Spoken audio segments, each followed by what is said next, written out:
There are places in this world that exist just beyond the edges of maps, not because they are absent, but because they refuse to be confined by the lines we draw.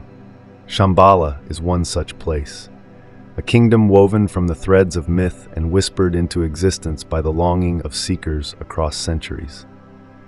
To speak of Shambhala is to speak of a hidden frequency, a vibration just beneath the surface of ordinary perception, waiting to be tuned into by those who dare to listen. It is not merely a city lost to time, but a mirror held up to the deepest parts of the human soul, reflecting back the unspoken question, what if enlightenment is not a destination, but a forgotten homeland? The legends speak of a valley cradled between snow-capped peaks, a sanctuary where the air itself hums with wisdom. Some call it Shangri-La, others the land of the white waters, but its true name, Shambhala, resonates like a bell struck in the silent chambers of the heart. Ancient texts from the Kalachakra Tantra of Tibetan Buddhism to the cryptic scrolls of pre-Buddhist Bon traditions describe it as a realm where the spiritual and material worlds converge, where kings are not rulers of men but guardians of sacred knowledge. Yet, for all its grandeur, Shambhala remains elusive, not by accident, but by design. It is said that the kingdom reveals itself only when the seeker is ready, when the noise of the outer world falls away like autumn leaves, leaving behind the bare bones of truth. To journey into the myth of Shambhala is to step into a labyrinth where every turn holds both a question and an answer. The stories vary. Some claim it is a physical place hidden in the Himalayas, accessible only through secret passes known to enlightened lamas. Others insist it exists in a parallel dimension, a shimmering mirage that flickers in and out of our reality like a candle in the wind. But perhaps the most compelling interpretation is that Shambhala is neither here nor there, but everywhere and nowhere. A state of consciousness, a living metaphor for the untapped potential within each of us. The kingdom's invisibility, then, is not a matter of geography, but of perception. We do not find Shambhala because we have been looking with our eyes instead of our souls. The allure of Shambhala is not merely in its mystery, but in what that mystery reveals about humanity's restless search for meaning. Across cultures and epochs, we have dreamed of utopias, of golden ages and hidden paradises where suffering is unknown and wisdom flows like a river. These visions are not mere fantasies. They are echoes of an innate knowing, a memory of something we have lost but still, in our quietest moments, remember. Shambhala, in this sense, is the collective unconscious whispering to us, reminding us that the keys to enlightenment are not buried in some distant land, but buried within ourselves, waiting to be unearthed. And so the quest for Shambhala becomes a pilgrimage inward. The mountains to be scaled are not of rock and ice, but of doubt and illusion. The rivers to be crossed are not of water, but of time and conditioning. The treasures to be found are not gold or jewels, but the luminous fragments of our own divinity. This is the hidden truth of Shambhala, that the kingdom was never lost. We were. To understand Shambhala is to stand at the crossroads of myth and metaphysics, where the boundaries between the tangible and the transcendent blur like mist dissolving in dawn light. The kingdom's essence cannot be captured in a single definition, for it is a living paradox, both a place and a state of being, a destination and a journey. At its heart, Shambhala pulses with three intertwined truths, not as rigid doctrines, but as flowing currents in the river of its legend. The sanctity of hidden knowledge, the alchemy of spiritual sovereignty, and the prophecy of a coming age. These are not mere themes, but living forces, shaping the seeker as much as the seeker shapes them. The first of these truths, the sanctity of hidden knowledge, speaks to the idea that wisdom is not lost but guarded. In an age where information floods like an unchecked tide, Shambhala stands as a testament to the sacredness of revelation earned rather than given. Its libraries are said to hold the Kalachakra, the wheel of time, a teaching so potent it can only be entrusted to those who have purified their vision. This is not secrecy for its own sake, but the understanding that some truths are like fire, illuminating in the right hands, destructive in the wrong.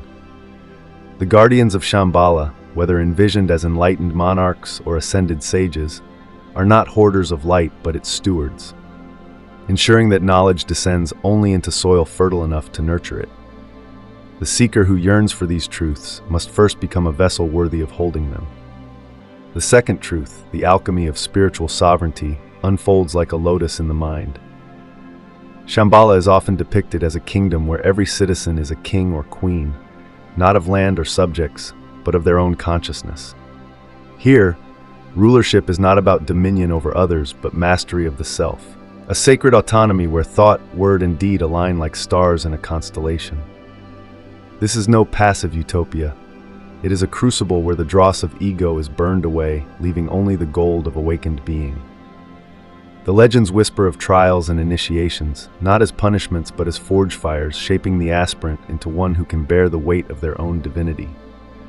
To enter Shambhala, then, is not to cross a geographical threshold, but to shed the layers of illusion that keep us exiled from our own thrones.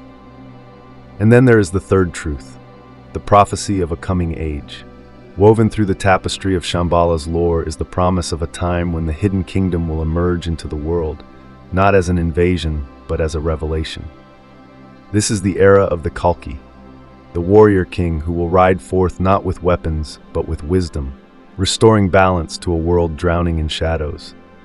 But prophecies are mirrors, and what they reflect depends on who stands before them.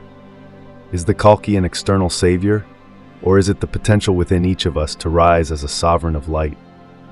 Shambhala's prophecy may not be a prediction, but an invitation, a call to recognize that the Golden Age begins not with a celestial event, but with the quiet revolution of a single awakened heart.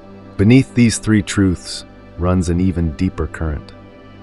The understanding that Shambhala is not a static legend, but an evolving dialogue between the human and the infinite. Its themes are not locked in ancient texts, but pulse in the collective yearning for a world remade.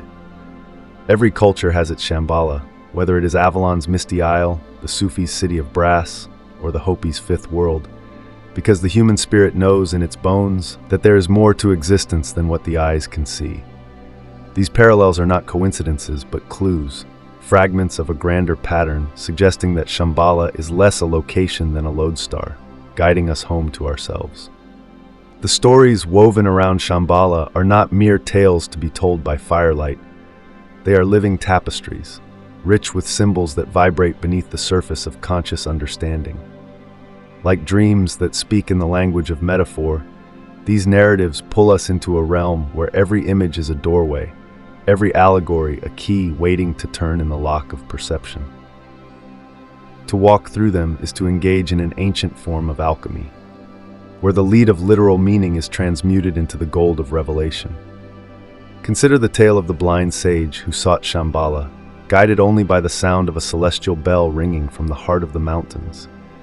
For years he wandered, following the elusive chime that others could not hear, until at last he stood at the gates of the hidden kingdom, only to find them barred.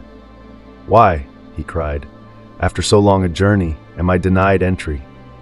A voice replied, "The gates open not to those who see with their eyes, but to those who see with their soul." In that moment, the sage understood. His blindness had been the condition of his sight. Stripped of visual distractions, he had honed an inner vision attuned to subtler frequencies. The story whispers a truth that transcends its plot, that Shambhala is found not through external seeking, but through the cultivation of an inner clarity that renders physical sight irrelevant. The bell was never in the mountains, it was always ringing within him. Then there is the legend of the Mirror Lake, whose still waters are said to reflect not the seeker's face, but their truest essence. Many have journeyed to its shores, only to flee in terror when confronted with the radiant or shadowed beings gazing back at them. The lake does not judge, it simply reveals what the heart has long known, but the mind refused to acknowledge. One particular account tells of a warrior who, upon seeing his reflection as a luminous being of light, fell to his knees weeping, not in shame but in recognition. The armor he had worn for so long, believing it to be his identity, had never been more than a costume. The lake's gift was the dissolution of illusion, the shattering of the false self. In this narrative, Shambhala emerges not as a place to reach, but as a moment of supreme recognition, when the seeker realizes they have always been standing on its sacred ground. Perhaps most enigmatic is the chronicle of the broken stairway, a crumbling ascent that appears before weary travelers at the edge of despair. Each step is inscribed with a single word: surrender, courage, humility, trust. Some attempt to climb by leaping over certain words they dislike or fear, only to find themselves slipping back to the base. Others laboriously try to remove steps they find too difficult, only to discover the entire staircase begins to dissolve beneath them. The secret, as revealed by an aged nun who had watched centuries of pilgrims attempt the climb, is that every step must be fully stepped upon, not as obstacles, but as transformations. "The stairway is not broken," she said. "It is perfect in its incompleteness, for it mirrors your own becoming." Here, Shambhala reveals itself as the process itself, the alchemical journey where every challenge is secretly a gift, every perceived imperfection a necessary part of the whole. These stories are more than folklore, they are encoded maps of consciousness. The blind sage's journey mirrors the paradox that what appears as limitation may be the very aperture through which enlightenment enters. The mirror lake reflects the truth that all external quests are ultimately confrontations with the self. The broken stairway embodies the non-linear path of awakening, where what seems like regression is often the soul's way of gathering strength for the next ascent. Together they form a trilogy of revelation. That Shambhala exists in the intersection between seeking and finding, between the traveler and the path, between the question and the answer that was there all along. The legends of Shambhala might seem like relics of a bygone era, whispers from an age when mystics spoke in riddles and kings sought wisdom rather than dominion. Yet the truth is far more immediate. These stories did not survive centuries by accident. They endure because they hold up a mirror to the most pressing questions of our modern lives. What does it mean to live with purpose in a world drowning in distraction? How do we cultivate inner peace when outer chaos seems unrelenting? The answers may not lie in some distant Himalayan valley, but in how we allow the essence of Shambhala to reshape our daily existence. Consider the modern seeker, inundated with endless streams of information, yet starving for true wisdom. The sanctity of hidden knowledge takes on new meaning in this context, not as some esoteric secret guarded by Himalayan masters, but as the discernment to recognize that not all information is created equal. In an era where algorithms feed us a constant diet of outrage and triviality, the act of curating one's attention becomes a spiritual practice akin to the guardianship of Shambhala's sacred texts. Every time we choose depth over distraction, quality over quantity, we build our own inner library of wisdom. The practical implication is startlingly simple yet profound. Enlightenment in the digital age begins with the radical act of selective attention. The alchemy of spiritual sovereignty manifests today not in mythical kingdoms, but in the quiet revolution of personal responsibility. Shambhala's citizen kings and queens find their modern counterparts in those who refuse to be passive consumers of life, who take radical ownership of their thoughts, emotions, and actions. This translates to concrete practices. The executive who pauses before reacting in anger, not because of corporate policy, but from inner discipline. The parent who breaks generational cycles of trauma through conscious parenting. The artist who creates not for fame, but as an act of sacred expression. These are not merely personal victories, they are ripples in the collective consciousness. Each sovereign act subtly reshaping the world around us. The real-world magic lies in recognizing that every moment of self-mastery is a stone added to the foundation of the new Shambhala, built not in some hidden valley, but in the spaces between our daily choices. Perhaps most urgently, the prophecy of Shambhala's emergence speaks directly to our current global crossroads. Climate crises, political upheavals, and societal transformations all echo the ancient predictions of a world in transition. But where the Kali Yuga of Hindu cosmology or the apocalyptic visions of various traditions might breed fear, Shambhala's prophecy offers something different, not an escape from the world, but a blueprint for its renewal. The practical application here is twofold. First, the understanding that periods of breakdown often precede breakthrough. Second, that each of us contains within us the potential to be agents of that transformation. When a community comes together to regenerate a local ecosystem, when individuals choose compassion in the face of hatred, when collective movements demand systems that honor life rather than exploit it. These are not merely political or social actions. They are living embodiments of the Shambhala prophecy, proof that the Golden Age isn't something we wait for, but something we co-create through our moment-to-moment participation with life. The integration of Shambhala's wisdom into modern life ultimately circles back to a single piercing realization. The kingdom was never about geography, but about consciousness. Its practical magic manifests whenever we treat our daily work as sacred service rather than mere obligation. See relationships as mirrors for growth rather than sources of comfort or conflict. Approach challenges as initiations rather than obstacles. Recognize that every choice either builds or erodes the world we claim to want. This is how myths become reality, not through some mystical translocation to a hidden valley, but through the courageous act of living as if the enlightened kingdom were already here. For in truth, it is. We've simply been conditioned not to see it. The legend of Shambhala does not end with the closing of a story, but with the opening of a doorway within. What began as a quest for a mythical kingdom reveals itself to be something far more intimate, a mirror reflecting back the most essential truth of our existence. We are not separate from Shambhala. We are its living extension, its breath made manifest in human form. The snow-capped peaks we sought in distant lands were always the crystalline potential of our own awakening. The enlightened kings and queens we admired in tales were but echoes of our own latent sovereignty. This is the great unveiling, that the journey outward was always an invitation inward, and the paradise we long to discover is the very ground of our being when seen with clear eyes. Consider how the mystics across traditions speak in one unified voice about the nature of truth. It is simultaneously the most hidden and the most evident reality. Like fish searching for the ocean while swimming through it, we have sought Shambhala in faraway lands while breathing its essence with every heartbeat. The Tibetan masters speak of Rigpa, the innate awareness that underlies all experience. The Christian mystics whisper of the kingdom of heaven within.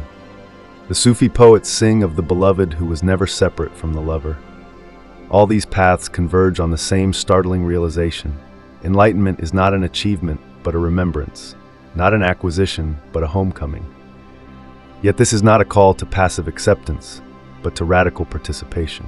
The transformational power of the Shambhala myth lies in its ability to shatter our complacency while simultaneously offering a vision of what becomes possible when we dare to live from our highest nature. Imagine the world we might co-create if we each took up the mantle of the citizen kings and queens described in the legends, not ruling over others, but mastering ourselves. Picture the societal structures that might emerge if we built them from the understanding that true power flows not from domination, but from alignment with the sacred. Envision the healing that might unfold if we approached every interaction as an opportunity to reflect Shambhala's light into the world. This is not utopian fantasy.